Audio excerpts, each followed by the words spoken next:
I'm Jasmine Moulton, and this is Reality Check.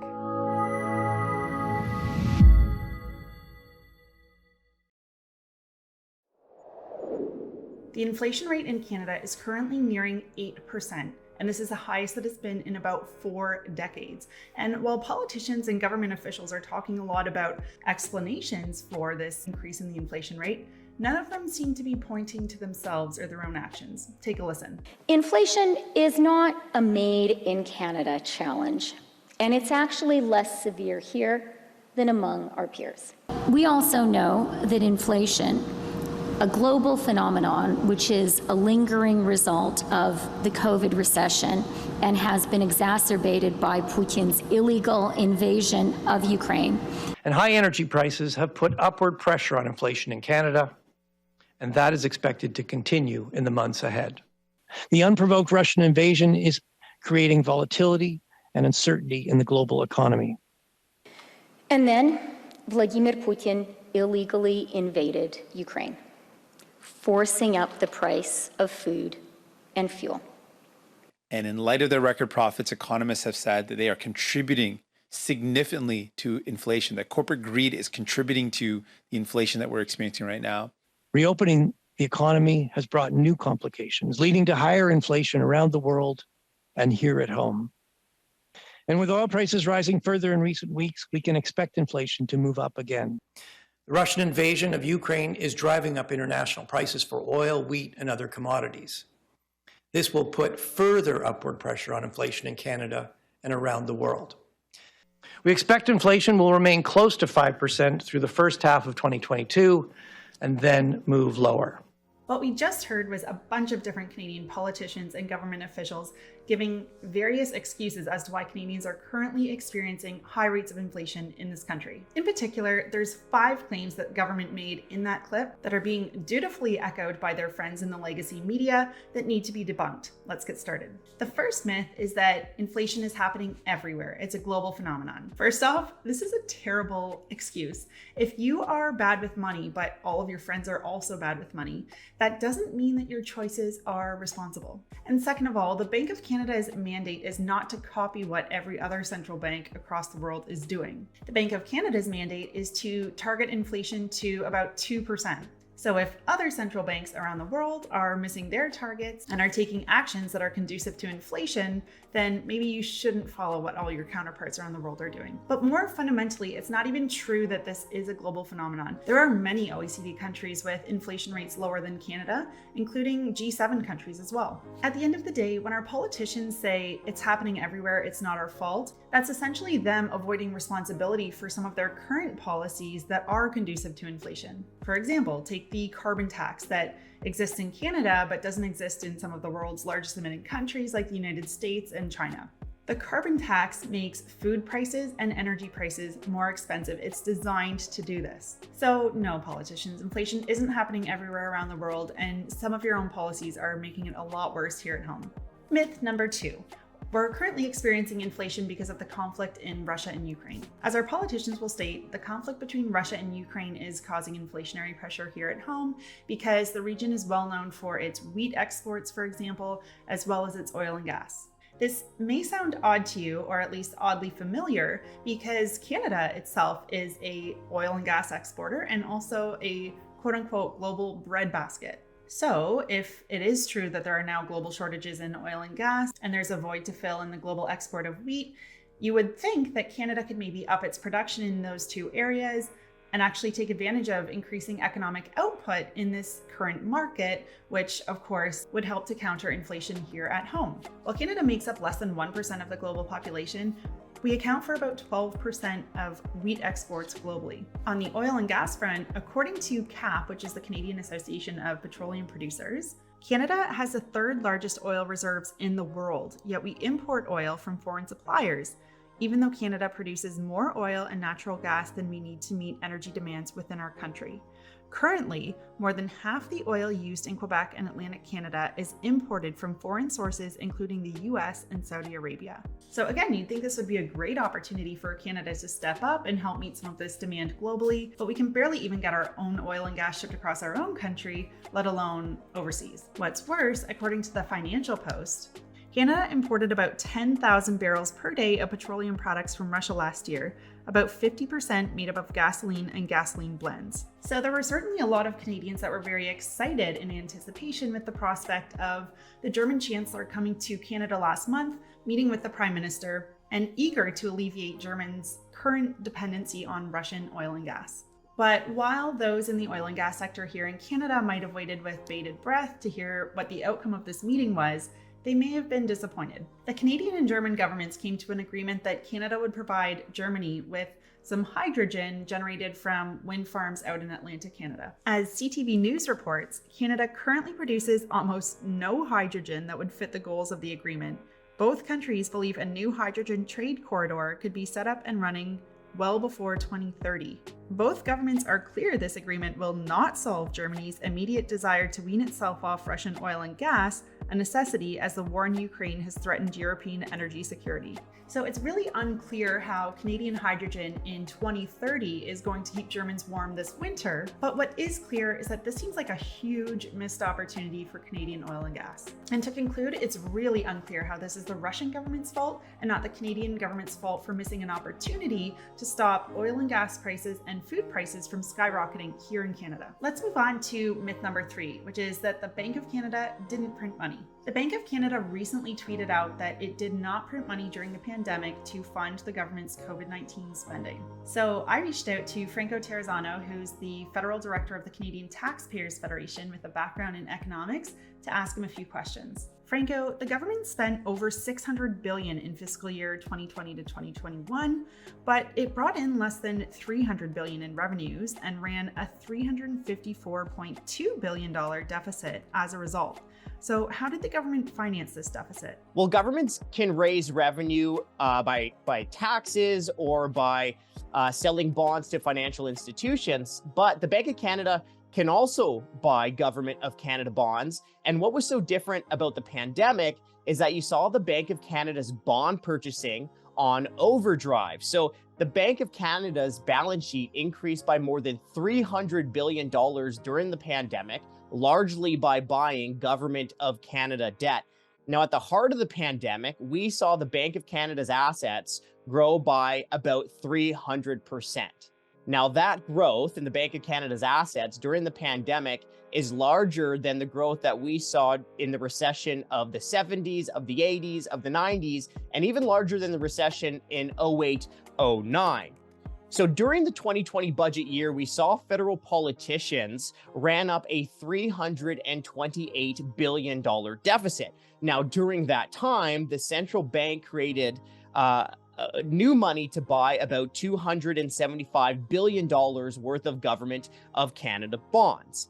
Now, on April 19th, 2021, we had Finance Minister Chrystia Freeland announced that the projected deficit of 2021 would be about $155 billion that year, or about $3 billion deficit per week. By a remarkable coincidence, only 2 days later, the Bank of Canada announced that it would be buying $3 billion worth of government bonds every single week. Yes, I know what you're thinking, remarkable coincidence. But look, that really seems that the printing press is being used to fund Ottawa's deficit spending, regardless of where they're buying the government bonds from, or whether they're buying old or new government debt. This is getting a bit into the weeds here, but the bank claims it didn't buy government bonds directly from government, that it only bought existing bonds on the open market. Yet the bank's assets grew across a number of categories. So did the bank directly finance the government's spending in a different way other than buying bonds directly from government? Like by buying treasury bills from the government, for example? Well, the central bank is buying government debt and is increasing the amount of money. And remember, the more money or dollars that the central bank creates, the less that your dollars in your bank account or your savings account will buy. That is the inflation tax, and Canadians are suffering from it today. Now, absolutely, the central bank is lowering borrowing costs for the Government of Canada, and the central bank, the Bank of Canada, is buying government debt. Whether it's old debt or it's new debt, they're buying Government of Canada bonds. And just because they are buying Government of Canada bonds from a middleman, it doesn't mean that they're not creating new dollars to buy government debt. Also, another important thing to remember is that it's not like the central bank wasn't active in the primary market. Now, I have a quote that I want to read from you. It's from Tiff Macklem, the governor of the Bank of Canada, at his committee appearance in 2020. He said, quote, "We also took a series of steps to reduce our purchases of Government of Canada Treasury bills in the primary market. At the peak, we were buying as much as 40% of the T-bill auction." Lastly, the bank says quantitative easing is technically different than money printing. How would you respond to that statement? The central bank expanded its balance sheet by about $300 billion during the pandemic. Now, how did it get the money to buy all of those assets? Did it have a bake sale? No, it created new money with the click of a keypad. And look, the Bank of Canada says it didn't buy bonds with cash, but are using settlement balances. Okay, but that's creating new money. Because what are settlement balances? Well, let's quote directly from the Bank of Canada when they say, quote, "Settlement balances or reserves are a unique type of money that the central bank creates," end quote. Oh, by the way, that's from the Bank of Canada's own website on understanding quantitative easing. So Jasmine, what do we make of this Bank of Canada Twitter thread?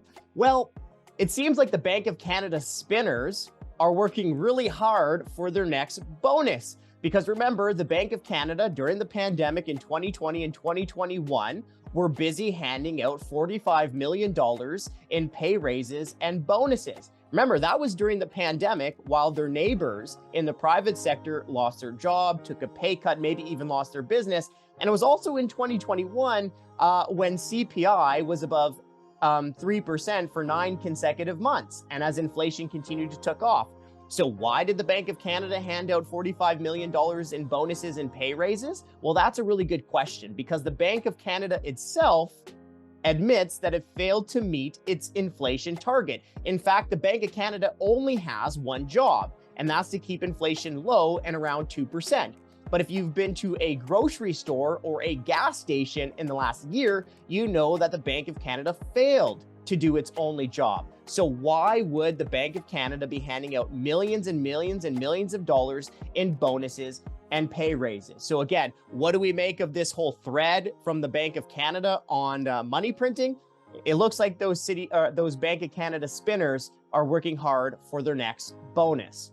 So it really sounds here like the Bank of Canada is playing a semantics game. They say they didn't print cash, but here we are in a situation where the money supply has greatly increased since the start of the pandemic. Inflation is approaching 8%, and their target was to keep it at 2%. This brings us nicely to myth number 4, which is that you can't criticize the Bank of Canada governor. Of course, there are your typical suspects in the legacy media that lost their minds when Pierre Poilievre stated that he'd fire the Bank of Canada governor.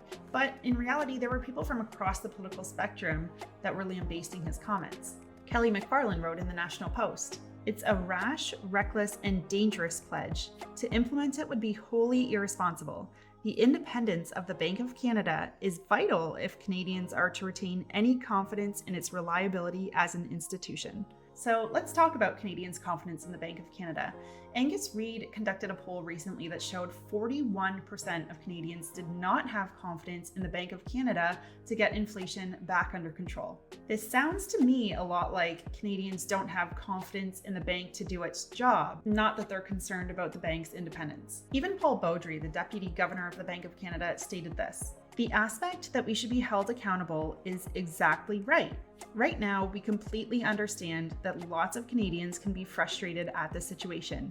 It's difficult for a lot of people, and we haven't managed to keep inflation at our target, so it's appropriate that people are asking us questions." It's about accountability, not the bank's independence. The argument could even be made that confidence in the Bank of Canada would be eroded if it's not going to do its job, which it hasn't been doing very well. So yes, absolutely, the Bank of Canada should be held responsible. And last but not least, the government loves to say this line that it had no choice to spend what it spent during COVID-19. They had our backs after all, and wouldn't it be so scary to think if there was another government in power during the pandemic? So before I discredit this statement entirely, recall, this is a government that has a lot of problems balancing budgets. Our Prime Minister stated on the record that if you spend enough, budgets should quote unquote balance themselves. And this disastrous way of thinking came to fruition when, after his first 5 years as Prime Minister, he missed the mark by balancing the budget. He added over $100 billion to Canada's national debt before COVID-19 even arrived on Canada's shores.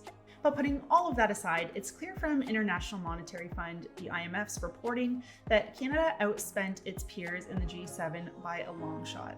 The IMF states, Canada spent 19.7% of its GDP on its COVID response, which was about $435.2 billion. Furthermore, analyzing the IMF data, the Fraser Institute reported that Canada went into the most debt over COVID-19 compared to 35 other high-income countries. Here's a quote from the report. Canada has the highest deficit to GDP ratio at nearly 20%, and you can see this chart that's on the screen here. To put this in perspective, Canada's net borrowing is more than double the ratio of Germany and triple that of Sweden and Ireland. Furthermore, Canada ranks higher than the United States, the United Kingdom, and is almost double that of Australia, which has a similar economy to Canada. So while it's true that Trudeau opened the floodgates of spending during COVID-19, it's unclear why he had to spend so much more comparatively to other countries. Thankfully, the Fraser Institute offers more insight as to why this might be the case. They found that the government wasted at least tens of billions in, quote, poorly targeted assistance during the pandemic. One example of this was they found that $12 billion went to students deemed to be dependents living with parents in households with at least $100,000 in household income. Sadly, the Fraser Institute found a ton more examples like this that frankly just hurt your brain as a taxpayer. So here's a reality check. The government should stop avoiding blame and making excuses for why there's inflation in Canada. If politicians and government officials are really wondering why we have inflation in Canada, they should stop making excuses and look in the mirror. They should meet their inflation targets. They should stop with the policies that drive up food and energy prices like carbon taxes. And this should be obvious, but apparently it's not. They should stop spending money that they don't have. That's our show for this week. Thanks so much for tuning in, and don't forget to watch a new episode of Reality Check every Wednesday. If you've been enjoying Reality Check, then please support our work. Visit donate.tnc.news.